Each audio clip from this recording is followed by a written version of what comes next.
to be direct by the sounds of it.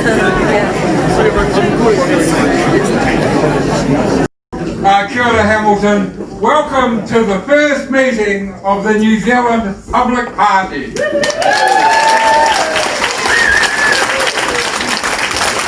very first meeting of the Public Party, New Zealand Public Party. Since the last week of April until now, it has certainly been a tidal wave of activity. This man sitting to my right, Billy Kahika, has uncovered the things that he'll talk about, which you sense about, but may not know about, which comes to the essence of the democracy of this country. This is not a cause. This is not a pressure group. This is a party. But most of all, this is the People's Movement of New Zealand.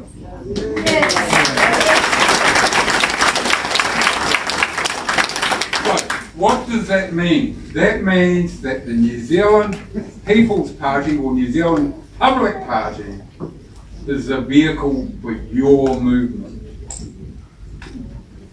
And so, what that means as well is that we are here to reclaim New Zealand for New Zealanders. That is a single purpose. Because why? We have to. That's the tragedy. Everything that we know as New Zealanders is threatened to disappear. Currently, in government, we have a government that nobody wants anymore. People are saying enough is enough. How many people here remember what happened on the 10th of April 1968 off the shores of Wellington? Yo. The Waitangi disaster. And boy, is Wellington a Waitangi disaster today. The trick is to make sure that we're not going down with it. So the New Zealand Public Party, through the leadership of Billy Kahika, is a lifeboat to carry us forward in the future as New Zealanders for New Zealand. So without too much more, I'm going to introduce and welcome Billy and Territorial Māori, and then pass the speaking baton to him to address this meeting this evening. Nō reira koutou mai, noho mai nei rau i te pare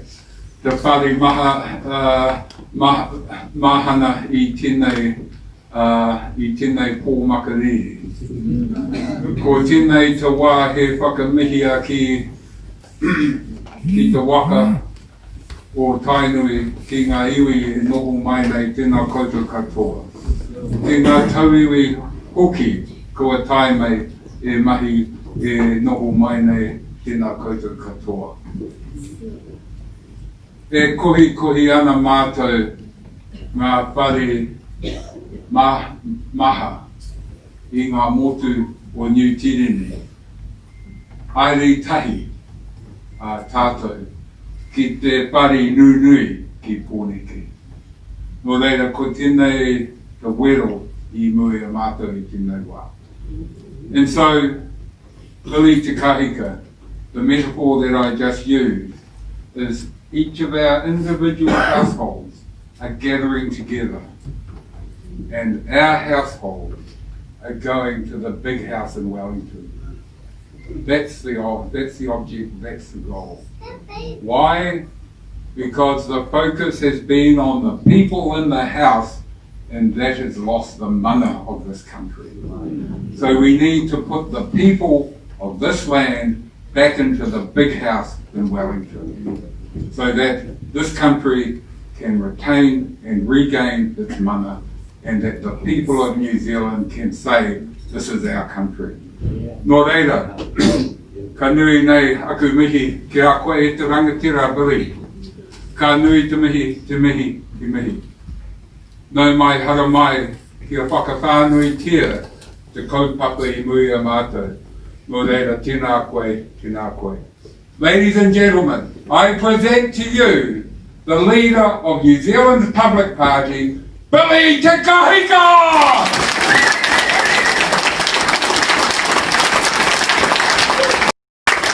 Tuia ki te rangi, tuia ki te whenua, tuia ki te naka o nā tangata. Ko te mea rui, ko te aroa a ihu kreiti. Ko te wii ki te atua me whakakurore atono i ngā wā katoa. Kia tau mai te maraki tanga ki runga i te kingi a ihu kreiti pai mairere e ki ai me tōna whare me te kaupapa mea nui o tēnei pō. Ai. Tēnā tātou i o tātou tini mate, haere, haere, haere. Ka hunga mate ki te hunga mate, ka hunga ora ki te hunga ora. E nā uri o te waka tainui. Nau mai, haere mai, whakatau mai rā ki te tautoko e te kaupapa whakahira hira tēnei ki runga e te wharinui tēnei. E nā manuhiri nā hui whā. E nā whānau tauiwi. Nau mai, nau mai, nau mai, haere mai. Ko tau mai mātou ki te tautoko. Te kaupapa nui o tēnei pō. Taki timu tainui te waka, lati pauhuera, rua, puha, uikaha, te iwi, kaha nunu, toki kapu, te marae. Ko taku papa rangatira, ko rangi urimui te kahika, ko taku papa, Billy TK, ko Billy Te Kahika, taku ingoa. Nō reira, ka nui te koa me ta hari ki te tūtaki ia koutou ki runga e te korawai o whakawhanaungatanga. Nō reira, e mihi mai koutou katoa. Welcome all.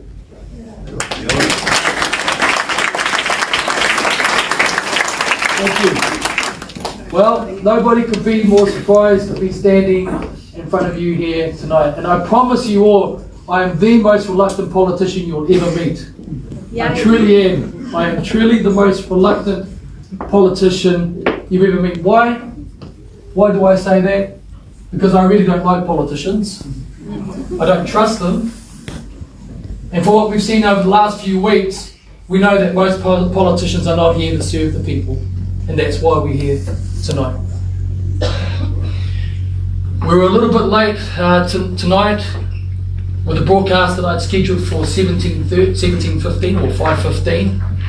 And the reason for that is that I had a disturbing phone call from somebody in the know to warn me that I was a target of many different types of campaigns, ultimately ending in possibly a threat to my safety and that of my team and of our whānau. That's why I was late doing the live broadcast. But as I announced that in the live broadcast that I did, the amount of brothers that are ex-army like me, some of them ex-New Zealand SAS servicemen, were on the blow with me immediately saying that they've got my back and they've got New Zealand's back. And these are patriots, whānau. These are your patriots. These are servicemen, ex-servicemen like me, that only had one thing in mind when we all took the oath to defend our country, and that was to serve its people. Sure. So despite this real sense of a threat, because I'm actually, despite being a very dedicated Christian and family man, I'm a mongrel when I get down to it. I'm your mongrel. My wife will say I'm who mongrel. But seriously, in dealing with something like this, it reveals and confirms yet again the sense of the spirit that is within our boundaries of Aotearoa, New Zealand. We no longer feel safe. We no longer feel like this country is ours, and the amount of confusion, anxiety and pain and despair that I am overwhelmed with every morning when I open up my message boxes is unbelievable. It's a tsunami of burden that I deal with every morning since I broadcast that first broadcast 8 weeks ago from the luxury of my farmhouse. How did I get here? It's because 8 weeks ago thereabouts, on a Sunday afternoon during the lockdown, I knew how ludicrous it was. I was a believer at first that we needed to lock down because I was very, very concerned that what we were seeing was the very real release of a major lethal bioweapon in the form of the COVID-19 virus. I've studied this for many years. I've studied geopolitics. I've studied psychological operations and military operations against civilian populations of the countries that they belong to. I've studied it all for a long time, and I was very, very concerned that what we were seeing was no doubt a planned bioweapon attack, and indeed that's exactly what it is. And having studied this, the whole narrative started to fall apart. I was an advocate for the lockdown, but after about a week or so of different conflicts in the narrative and contradictions in the narrative, I knew right then and then, hold on a second, we're being had. We are being had. So what did it do? It made me put on my research cap, and I spent hours, not minutes, not just a token few hours, but a lot of hours researching who's who in the zoo, and I mean zoo. I researched the medical basis on which this crisis was called upon. I researched the chain of evidence that would suggest, more than suggest, but would prove that this is a hoax of the most unbelievable epic scale. But I also did what I call a canvas and a survey of what I call the chain of players and actors involved in this scandemic. And our Prime Minister, ladies and gentlemen, sits in the heart of this plan against us.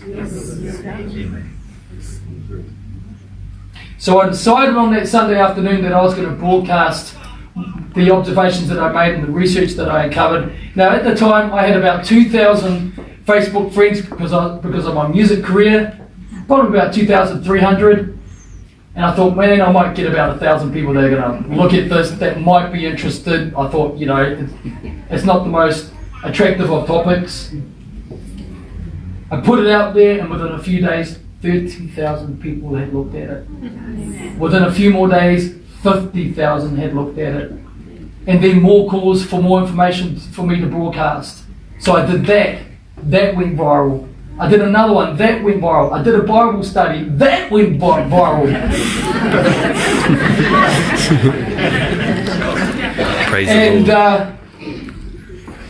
And then I did another big one, and that went viral as well. But what started to happen is that I started getting requests from the public, just like you, just like me, saying, Billy, you know what's going on. You put yourself out there, stand as an MP for us, fight for the people. And I went, no, I'm not. I'm not here for that. And then, like an avalanche that just got bigger and bigger and bigger, the calls to stand as a parliamentarian grew and they became thicker and faster every day. An avalanche like I've never seen before. Not dozens, not hundreds, but thousands of messages coming my way saying, please stand, Billy, we need the honesty in the House of Representatives in Wellington. I resisted it for about 3 weeks. My wife was 150% against it. Absolutely against it. Because why? Because we have a beautiful life that God gives us. We homeschool our children. We've got a beautiful farm. You've all seen my posts out on the deck of my beautiful home. And we have a very quiet and good life. And when I travel overseas, either as a businessman, as a musician, I go back home and I crawl under my rock and we just live happily like that. But that was not this. That freedom and that peace has been challenged and destroyed, and I knew it.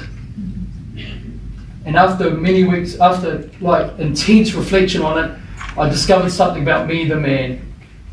And that it was, I couldn't walk away from this now.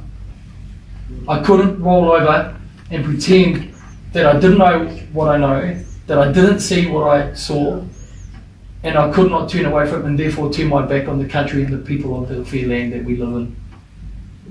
So I seriously and humbly took the stance to stand and fight for the public of New Zealand. It was a great decision that I made, and I didn't make it lightly through prayer, reflection, everything. And my wife said no. don't. I don't support it, don't. But I already started to become the mongrel that I've become today, and I started working on it, researching more, making more broadcasts, and speaking to the public out there about what was going on. And I became more and more inflated with the importance of what we're dealing with today, understanding that it wasn't just me seeing the depth of the threat, it was an entire country that was starting to waken up to it. And therefore, the more people that were waking up, the more messages that I got, and I knew that this was the right thing to do. So I made that stand, and much to the despair of my wife, I started to assemble a party, the New Zealand Public Party. Thank you, Billy. Thank you.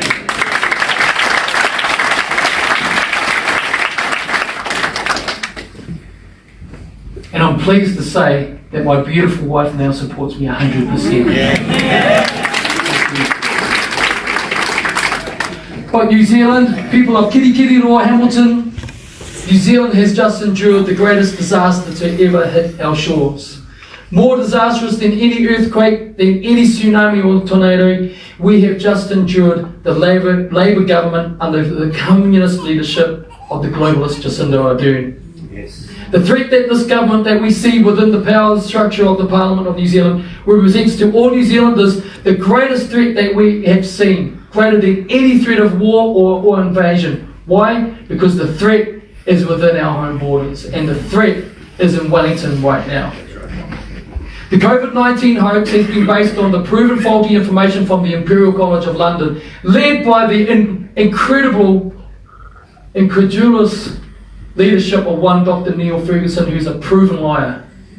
This man has had a career of making absurd projections that a virus is going to do this, a virus is going to do that, a disease is going to do that, only to be reeled in each time to be proven false, and he did it again with that. He spat out a narrative to the world saying that if we did not combine as one global unit to defeat COVID-19, we would expect hundreds of millions of deaths. Has it happened? No.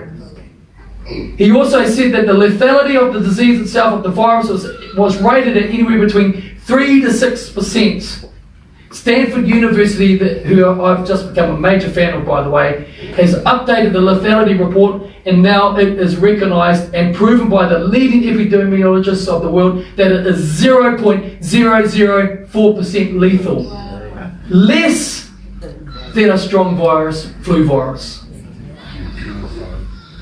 But this information was then picked up and validated by the crooked World Health Organization, substantiated by a list of billionaires who had conflicts of interest in the vaccination and the virus science industry. And then what they did is that they worked with rogue elements of the US and the Chinese medical establishment to develop a weaponized coronavirus that in its own natural format had no chance of taking that evolutionary leap to be able to live and transport into the body of a human. It was weaponized in Fort Detrick, North Carolina by the Chinese scientist who was the same Chinese scientist who was the head of the Wuhan Science Lab in China. After being funded by Dr. Tony Fauci, $3.7 million US, she then travels back to Wuhan, where they released this virus on humanity. We now understand that this virus is simply a strong strain of influenza equivalent viral disease. But Dr. Ashley Bloomfield, under the direction of our Prime Minister Jacinda Ardern, and despite objections from our own leading epidemiologists, experts and scientists, then started to use this as a way to destroy our Kiwi way of life. This pandemic has been the very cause that globalist global political leaders like Jacinda Ardern needed to usher in the United Nations Agendas 21 and 30, which are the greatest challenges to the personal liberties and freedoms of all human beings on our earth. Now, if you saw my first broadcast that I did on that Sunday afternoon, I unpacked every part of Agenda 21 for you. Every part of it. This is not a conjecture, this is not a conspiracy, this is fact. This is fact. My young cousin, if you asked me before, that there's a lot of people trying to discredit this and saying it's conspiracy, but they're uneducated and that's what they rely on. Because what they've done is they've changed the narrative that if you are a critical thinker, then you must be a conspiracy theorist. But when I was a kid, everybody was a critical thinker. Everybody didn't take anything just as face value. We questioned everything. But now, today, because they control the media and the narrative, you're a conspiracy theorist. But what do I say in my broadcast? Stay calm, stay cool, stay factual and on solid footing. And that's the basis that I've taken to letting people know about this, and that's why that people who thought this was a conspiracy are now members of our party. That's right.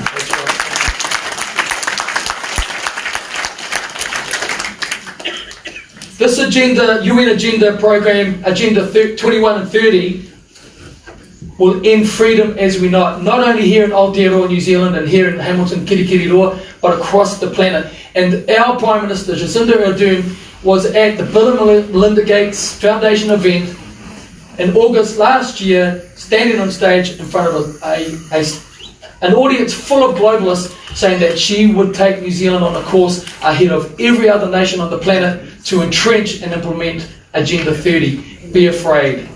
Be very afraid of that.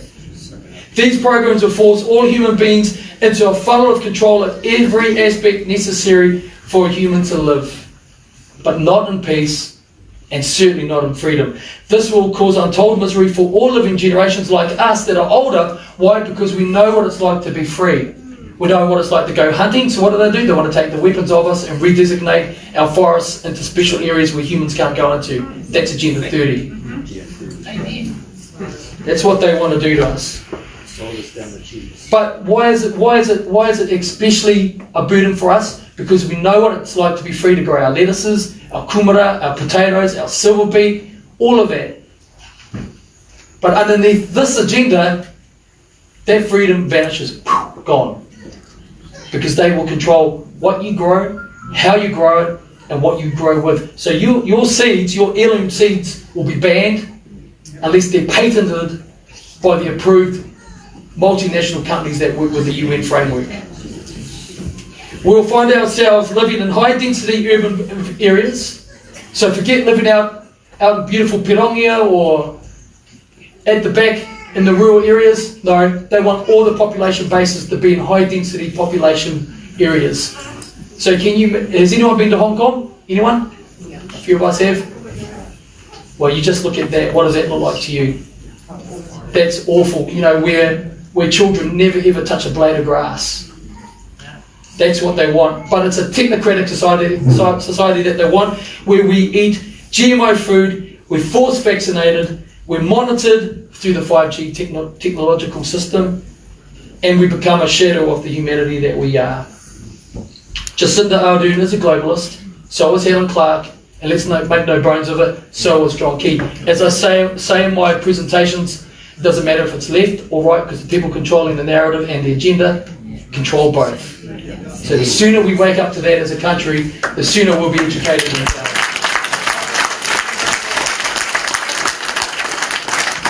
Jacinda Ardern has used this crisis on behalf of her puppet masters to bring in a long-winded, unnecessary lockdown that has completely destroyed lives. Businesses, caused suicides, allowed undiagnosed cancers, heart disease, diabetes to flourish. The real cost of this COVID-19 crisis hasn't been revealed yet, because all those people who weren't diagnosed are going to be sick. And that's when the real human toll will be shown. Domestic violence and financial ruin for many ordinary New Zealanders. Financial ruin. Not only for us, small business owners, who are the backbone of the New Zealand economy, but every New Zealander. Why? Because they want to collapse the economy. They want to make everybody poor. That's the objective here.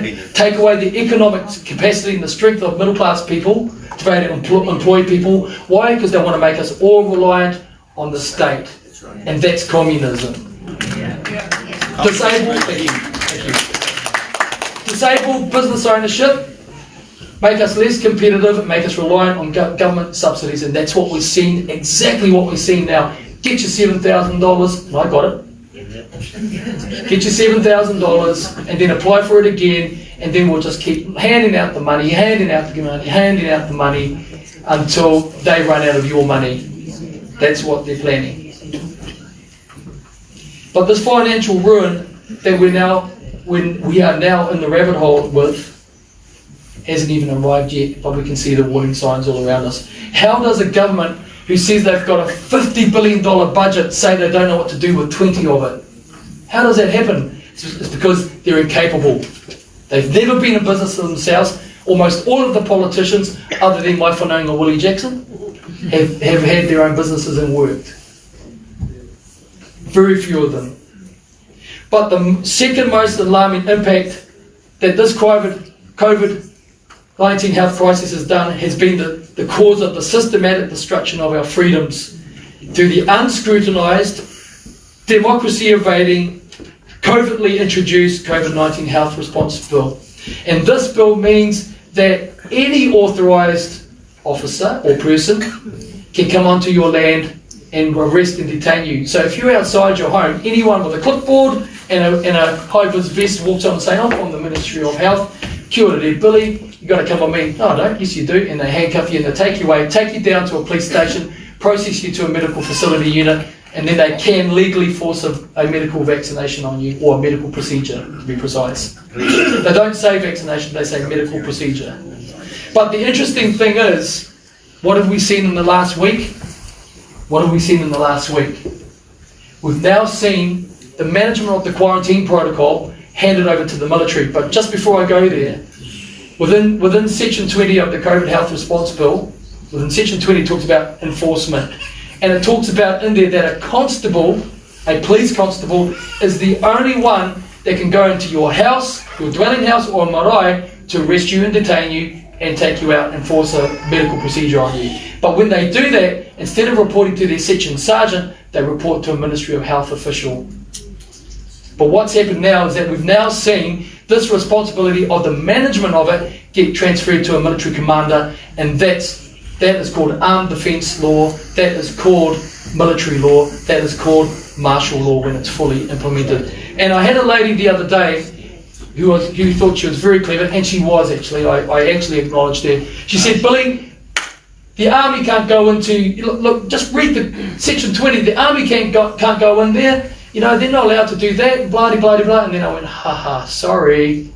She didn't provision military law, because what happens is that when a military commander is given command to enforce anything on the civilian population, then what happens is all the civilian laws become subjugated to the protocol of armed defence law or armed forces law, right? And that means that if that guy that commander wants to send the military police into your house to perform the role of a constable, he can do it all day long, and he's still keeping within the confines of the bill. But this lady didn't know that, and she didn't know that 18 years ago, I was in Trentham Military Army Camp in Upper Hutt in Wellington studying this thing when I was doing a tour of duty with the military police unit in Trentham Army Camp. Billy, does this include schools? Oh, it's any place. Yep. Sure. Any place at all. Any place. It doesn't matter. You know, they're quite funny because they try to distinguish between, you know, land, business, park, you know, anywhere, like when they say dwelling house and marae, they try and distinguish, but it's all wrapped into one. And when they have a constable do it, they can go anywhere. It only gets trickier for them when they say a designated authorised person, because they're not warranted. They're not warranted police officers or warranted military police officers or policemen. So this is very, very serious when a military commander gets given these types of rights. But after this introduction of this democracy-destroying law, then what happens? Then they introduce the Internet Censorship Bill through the New Zealand First MP Tracy Martin. Who the heck is Tracy Martin? Who was she? I never heard of her until this. Betrayed our family. She's gone and introduced a bill into Parliament, passed it into law, whereby if you put anything on any type of digital platform that they define as objectionable, then they give you the 3-strike warning. What is the 3-strike warning? Number 1, take it down, you don't. Warning number 2, take it down, you don't, and then they filter you. Warning number 3, they come around, you don't take it down, and they can arrest you, and if you're in business doing this, they can fine you up to $200,000. Is that democracy, people? No, it's not democracy. Who the heck is Tracy Martin to introduce this type of bill? But it doesn't stop there. It then moves on to 15 new bill amendments. The joke of it is they say on the ACT Party website, David Seymour, who likes to pretend he's some knight in shining armour, who was a supporter of the first and second reading of the COVID-19 health response bill, put on there that this is disgusting, that this government wants to approve 15 new bills and amendments in 17 hours. Well, sorry, David, you lost your credibility when you voted yes and yes to the COVID-19 health response bill. So these 50 new bills, when you go through them and break them down, all 14 of them have an impact on us. But the one that really concerned me was the New Zealand Bill of Rights. They are tinkering with it right now, and I can't find out. And I've got other people looking at it, they may know by now, but I can't find out what they're doing with it. These two documents really that are absolutely considered foundational documents. Well, these three actually. There's the first document, He Whakaputanga, which is the independence document, and I recognise that. Then there's the treaty, right? And then there's the New Zealand Bill of Rights. Yes. And what they are doing, and they know this, is that they're tinkering with it. Why? Because they can, because there's no constitutional protection within the current structure of the government. And that's why they can do this. They can't be head up for it. They cannot be head up for it. So they're doing everything that they can under the guise of this scandemic to bring in these control systems. Why? So they can bring in Agenda 30. Collapse all the businesses, make everyone desperate and reliant on the state, and then, hey presto, they'll put a needle in your arm and say it's for the greater good. But why are they doing this? Because in order to bring in these UN programs and global corporate fascism to control food and money, they need to destroy the middle classes, destroy our economy and the New Zealand businesses, and also to demotivate the will of the labour force. Why? Because if you get free money, do you want to go and work for it? It's cold here. No, you don't. So you'll take that free money all day, and then and then everyone says, hey, Jacinda's great, this government's fantastic, and then they legalise marijuana, cannabis, and wow, it's even better, isn't it? And don't get me wrong, look, I just want to say a note on that. I come from a long line of smokers, and when I was a young man, I smoked weed as well, right? Let's be real here. I don't hide my history. Because if you don't trust me, don't put me in Parliament. Cool. Right? And the reason why I say this about the cannabis thing is that other portions of my family live off it. Right? So this is not a condemnation of that, but they will use that marijuana to subjugate us and make us placid and docile, and everything's a-okay. While they are destroying our freedoms, whānau. This is the most serious thing that we're talking about. But the joke of it is, while the labour force is sitting back, feeling all airy and happy, and enjoying the free money, they've got a surprise waiting for them at the end of it. And what is that surprise, folks? They will become slave labour working for agreed wages. That's what will be happening, and they won't be so happy then. That's what's happening, folks. So I want to put to you, whānau, that we are now standing at the edge of the cliff. We all, every one of us, must make a decision for our babies, for their babies, and their babies' babies. Because if we don't make a decision and make it the right decision now, Aotearoa New Zealand was gone. This is the election to do it. And I don't say it to be dramatic, because I believe with all my heart that this is the story, and that's why I'm standing here tonight, so that we can talk about it as a family. There's no Pākehā, there's no Māori, there's no Chinese, there's no Taiwanese. We are all in this together.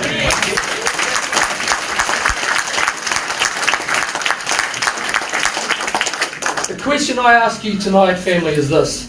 Will we stand together and fight for our beloved country and the freedoms that God gave us? Will we do that? Yes. We'll hear you again. Will we do this? Yes. I say, let us stand and fight for what is ours, for what God has given us, and that is the right to be free, to believe what we will, to live with our families undisturbed in peace, because that is what the God of my Bible gave me and gave every human on this earth. And this is what the agenda is on a global scale to destroy.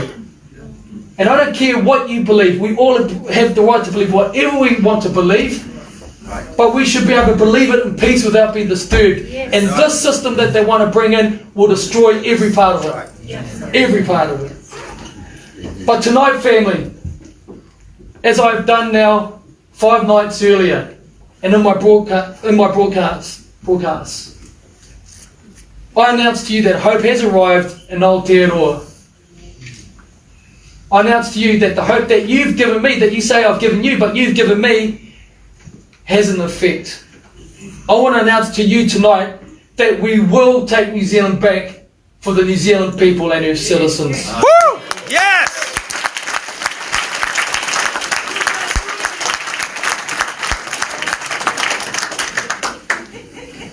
But how are we going to do that? We're going to do it through the New Zealand Public Party. Your voice, your power, your party, a truly independent people's party that will go in there and be the watchdog within the House of Representatives down in Parliament in Wellington. This is the only party that has been formed by the will and the desire and the absolute motivation of the people. I didn't want this, as I started saying tonight. I haven't dreamed for the last few years to be in Parliament. I wanted to go to Chicago and play with Buddy Guy, my blues guitar hero. And I did that. I've just done that before the COVID-19 crisis. My father and I were in Chicago and I was doing that. I was playing with them in Chicago. And I came back to this. And I couldn't ignore it. But I want to tell you that the New Zealand Public Party is not a political party as the others are. Because you've put me here to lead a movement for you. But I want to look at what we stand for, and that's really important. And before we get into it, as I say every night, there is no conspiracy about the pyramid.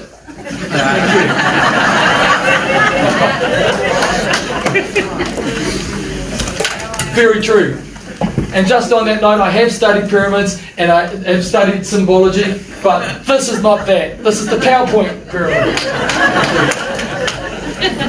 But very seriously, whānau, number 1, democracy, government integrity and public safety. But why in that order?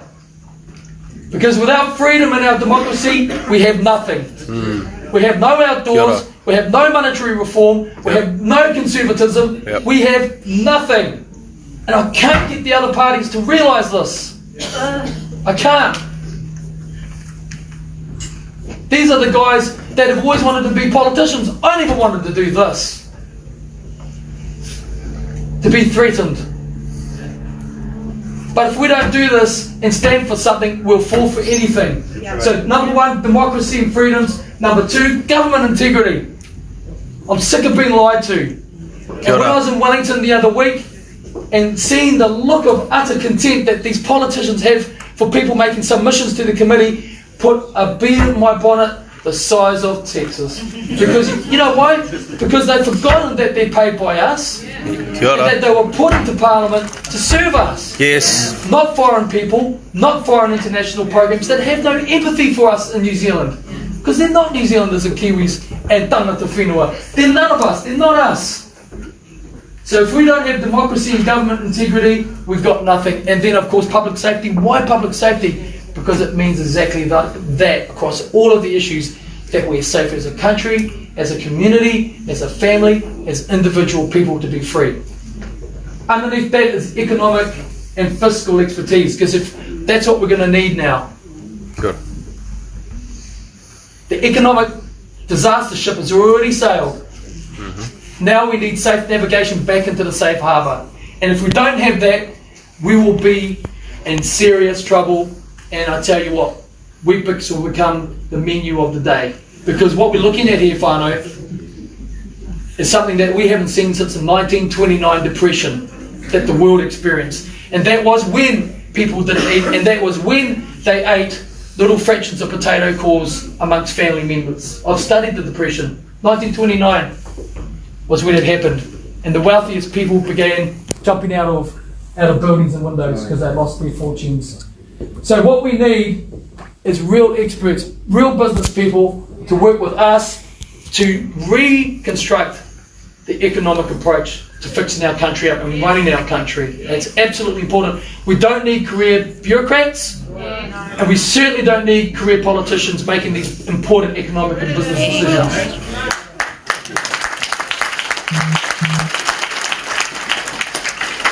environmental sovereignty. Environmental sovereignty, why is that such a key pillar? Because they know if they can destroy our land, we can't live off the land. That's it. That's it. Why the 1080? Why more 1080 dropped on Aotearoa than any other government before? Why 1080 now? Because they're collapsing the entire ecosystem so that we can't live off it. So we need to rid our whenua of 1080. We need to stop the 5G rollout immediately. And we need to unpack all these things that they're doing to our country. And I just want to say this, and this is really important. I've spoken to dairy farmers in the Bay of Plenty, I'm speaking to them in Taranaki, and all of them support environmentalism, but none of them are being helped by the government to improve their environmental practices. None of them. But what they all know is that this government is out to destroy them. They know it. Why? And let me explain this why. This is Agenda 30 again in Verity. And what that means is they will repurpose the farming areas into what they call special designated areas for sustainability. Sustainability is not about keeping things clean and green. We're all into that. We're all into that. This is about control. So the farming sector knows that these guys, this government is out to destroy them. And they're all very, very, very concerned and worried. And I met a really lovely man last night. He said to me, Billy, I don't know where I'm going to be in the next couple of years, few years. I'm really frightened. I'm going to lose everything. I can't, what happens? You were there, Bill. Yeah. And this is the message that we're getting. And this is at the hands of this government that was elected into Parliament to serve the people. So we need real environmental sovereignty to protect the environment, to protect the animals, the people, and industry that work in it.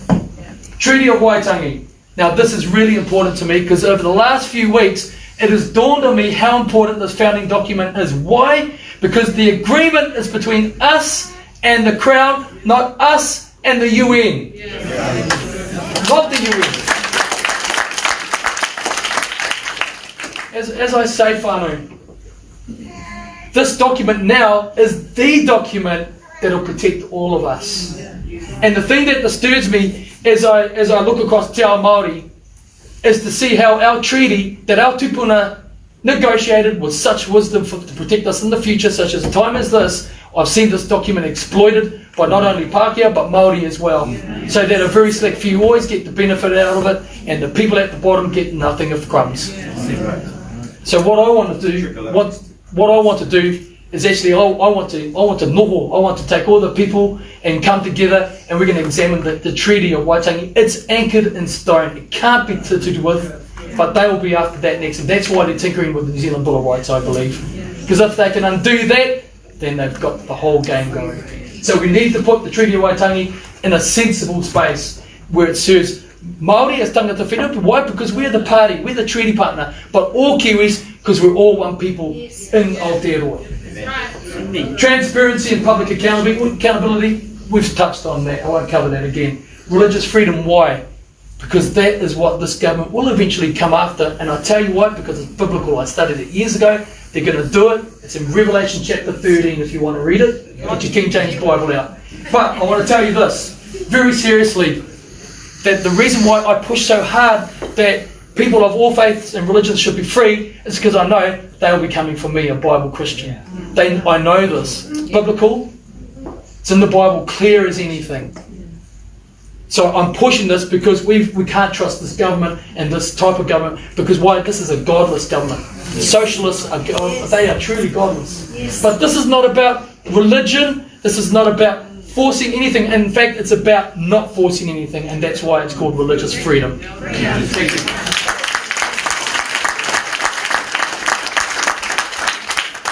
Real public health.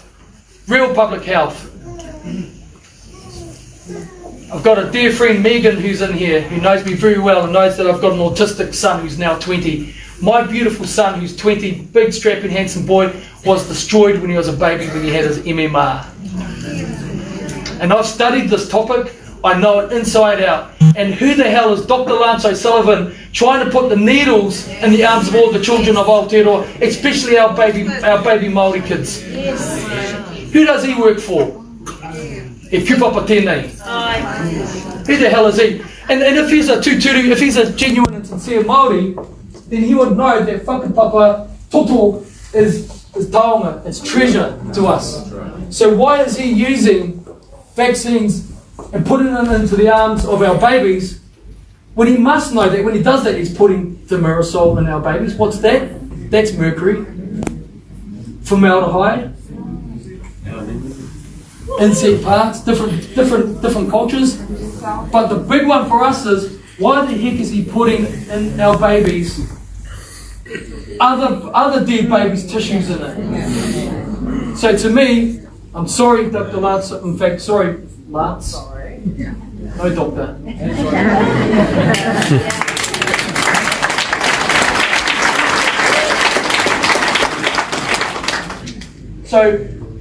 So health does not exist just at the end of a needle or the swallowing of a pill. And don't get me wrong, I believe there's a place for it. If it's safe, if it's proven, if it's credible. But what I want is that I want to increase the recognition that there are viable, true, not kooky, but proven natural options and alternatives from which we can heal ourselves.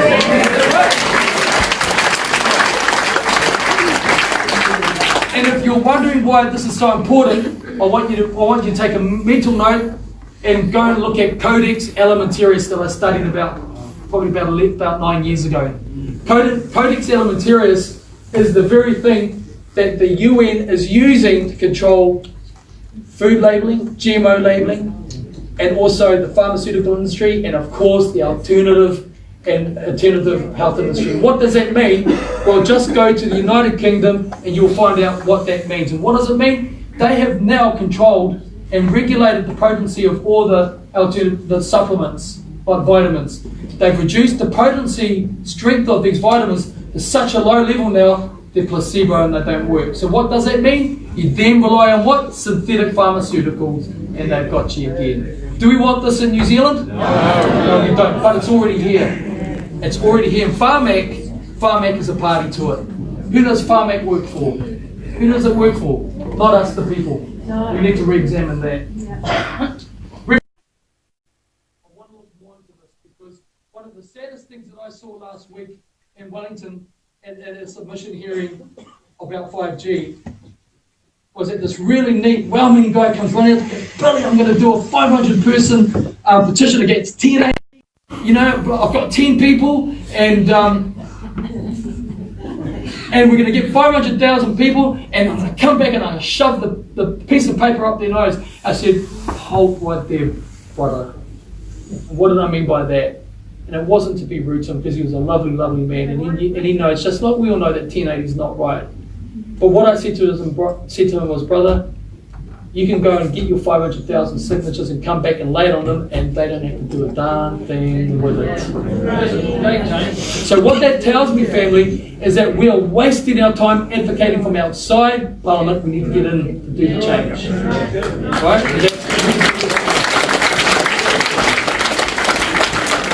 Monetary reform, to really fix this, we need to look at our monetary systems, and that's so important.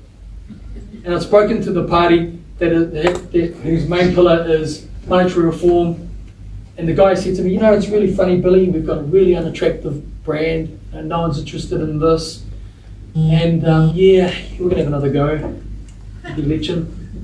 And I don't say that to be rude to this man, because this party's been going for a long time. They've never got into Parliament. They would have done that in the early 80s, but the MMP wasn't around there. And I just looked at him and I thought, what the hell are you doing with your money, with your time, and with the people that are going to vote for you, because you will not reach the threshold. And he himself said to me, I've got a real unappealing brand, and that was within the first 30 seconds of him talking to me about his party. Does that give you confidence? No, it didn't me either. But it's something that we need to look into. Now the last pillar down here, the last tier, defence, strategic defence is important, because we need to know how to protect our country. We need to have the wonderful defence force that we have in place. It's a small defence force, but I can tell you what, we are among the best trained in the planet. So we need to make sure that our defence is adequately equipped, but not at the expense of our country. We need our own constitutional marshal. We certainly do. So international relationships, this is really important. because we now need to find out what the governments, not only this one but the previous ones, have signed us up to, whānau. We really do. Because did you know what? I'll tell you something. I found out that the other day that there are many agreements that we can't get released to us under the Official Information Act. They're secret. We can't get them. We can't find out what we signed up to. So that's how corrupt the system is. That's how corrupt the people behind the system are. So we need to unpack international relationships. Trade is another really important one. Why? Because we are the breadbasket of the planet. Aotearoa is the breadbasket of the planet. Right? We are the land of milk and honey. Exactly. Everybody wants our milk, our cheese, our butter, our water, our lamb, our beef, anything that we can sell, our produce. Everybody wants it. We don't have to give it away. And we don't have to lose our sovereignty in business either. The TPPA, man, no, we're not going to do that. And have multinationals decide on what we're going to do within our country. Okay, so we need to do that. But the last point here, whānau, is the protection of our national independence and sovereignty. And why did I put that last? Because it's directly related to the very top one there. Democracy and national independence and sovereignty are intrinsically tied together. Why? Because if you don't have democracy, and if you're not free as a country, and an independent country, and it is self-reliant and self-dependent, you'll lose everything. And that's what we're seeing, these globalists such as Jacinda Ardern rolling out. Because they want to destroy our democracy, and they want to take away our national sovereignty, and that's the plan. That's it. That's exactly it. That's why, I'm going to share something with you. There's only a couple of us here. The big parties hate the New Zealand Public Party. They do. I was invited to meet National the other week, and I did, to go and find out what they were about. Had a good kōrero, a good chat with them, and it was so funny to be sitting there as a little humble guy like me, talking to the president and some other of the executive, and it was very, very interesting to feel the anxiety of this major party that's equally as questionable and as globalist as this one. But these guys, don't get me wrong, these guys are the big baddies. This current Labour government, they really truly are truly the mafia. And it hurts me to say that because one of my relatives is in it. And I'm going to have a talk to him, just him and I, about these things. But seriously, it was interesting to feel the anxiety of this guy wanting to get back into power, and it was interesting the way, Bill, that he was trying to romance me with the idea of talking to him, because you know what? They know that you guys are behind us, and they can see it. I'm being watched, as we all know. Everybody knows that now. Made it public. I'm a person of interest, and it was interesting to hear the audio because it betrayed to me how desperate these guys want to get it, which means that we've got a power of leverage in our very new 11-day-old party.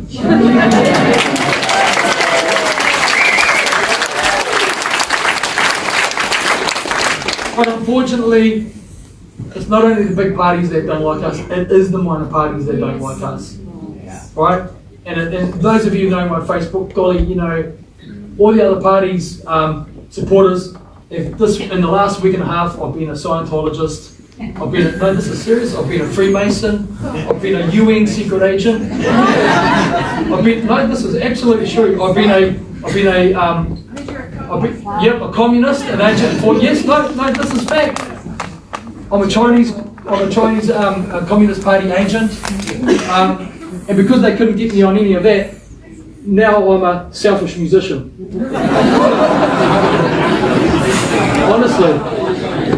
Honestly, you want to know how bad I am? Ring my wife.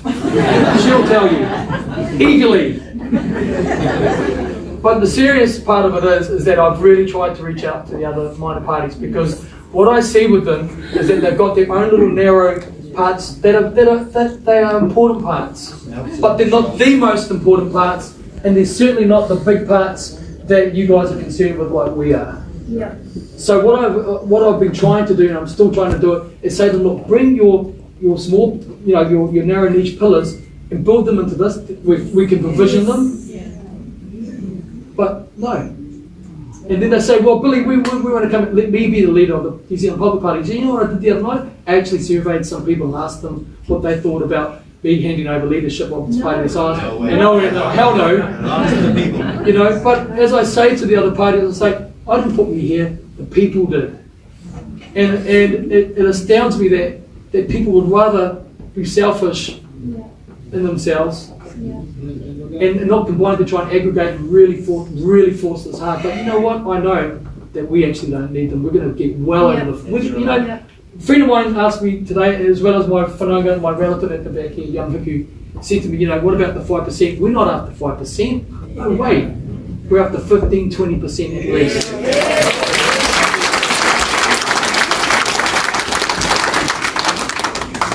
So just in closing, Whānau, there's just a small few things that I want to ask you about, ask you to do for me. Number one, I want you to calmly educate people that aren't awake to this.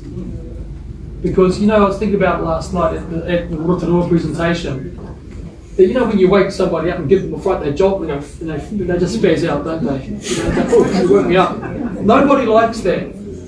So what we need to do is calmly present the information, go, here it is, research it yourself. And that's what I say at the end of most of my presentations online. I say, don't trust me, go and research it. If I'm wrong, please let me know, because I need to learn. I don't know everything. I know what I know, and then one or two grey areas, if I'm wrong, I'm happy to always be corrected so I can continue on the discussion and keep talking for people. Yes. That's really important. We need it in a brochure. Yeah. It's coming! Look at day 13! Yeah, that's right. Because they just immediately pin you as a conspiracy theorist. That's right. Whereas if you put it all there, that's right. say, look at that and look at those websites. Policies and papers. Yeah, so just on that, we're 11 days old. So the big no, what he's raising is a good point, because this is what we're doing at the moment. So right now we're drilling down into all the legislation. And what I'm going to do is that we're going to create a sources and references page. So you go click straight to the source. All right, so that's what we're going to do, but we're 11 days old. You know, and these are real important things, but the most important things we've now done. And that was to form the party, get as many people, oh, by the way, we've just hit 2,000 members. Woo! Unheard of in New Zealand politics. This is unheard of in New Zealand politics. But what I really need you to do, and I want to get back on message here, is one, educate people in a calm and in a loving manner. Even people that want to argue with you, be persistent, persevere, and help them to see. Number two, if you haven't already, please go to our website, nzpp.org.nz, and sign up as a member. Encourage all your other friends to do it in whānau. Explain to them what we're about. Number one, protecting us as a people, right? So do that, please. Number three, pray for me and my family and my team here. We need it. And just stay vigilant with me. Stay vigilant with me, because if you guys got eyes on me, it's harder for them to do anything to me, because you all know, suddenly Billy vanishes or goes on a fishing trip, vanishes, you know, chokes on a Big Mac or something like that, you know, when I don't eat Big Macs, you know. But you get my drift. So stay vigilant. So Whānau, just the very last thing I want to say is thank you so very, very much for coming tonight. From tomorrow we will be able to take donations, and we'll also be able to take the membership fee. So those of you that are members are all going to get love letters in the email saying tomorrow, can we please have $15, because we need it. Alright, so it's not that we appreciate the money, because the small adds up to the sum, and we need the support, because truthfully here, my wife's little bunny rabbit selling business has been having to fund me to do this. This is on the playing guitar at the moment, or doing much anything else. When are you going to organise candidates? We're doing it now. Just on, beautiful actually, so just on that note, so we have a list of candidates that want to stand for us this long. We've got, thank you.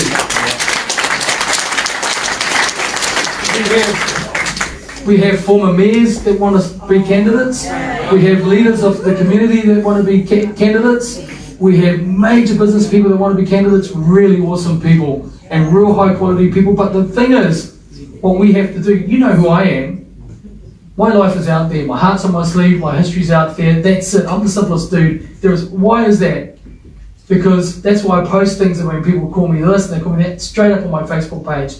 So what we're doing with the candidates, we're doing due diligence on them all, find out who they are, and make sure that they're going to be right for us, eh? Kia ora.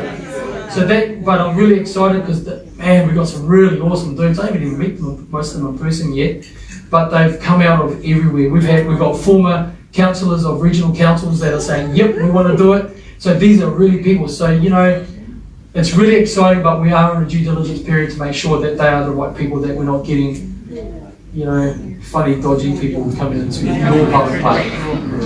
So guys, please don't rush off after this. I'd like to meet you all. It's really important that you came tonight to see me as a man, as a person, because it's only when you see someone and look them in the eye that you really get a sense of who they are, whether they're full of kakas or they're true.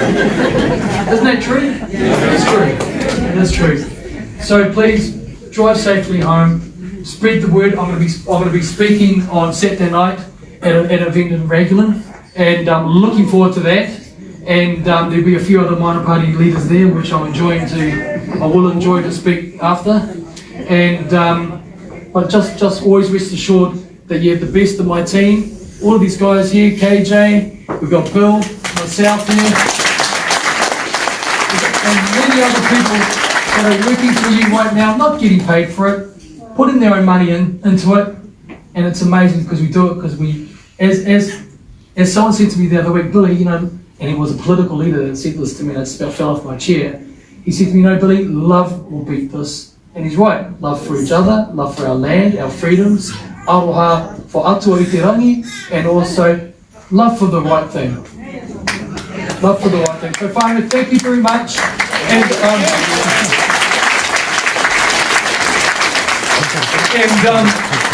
I do, what I like to do is I like to take a photo of you guys with me. I'm diarising the meeting, so that, I'll never forget you anyway, but I like to post it up and say, this how loud is, this is Rotorua, they were pretty loud, so you guys got to outdo Rotorua. But before I do, ask you to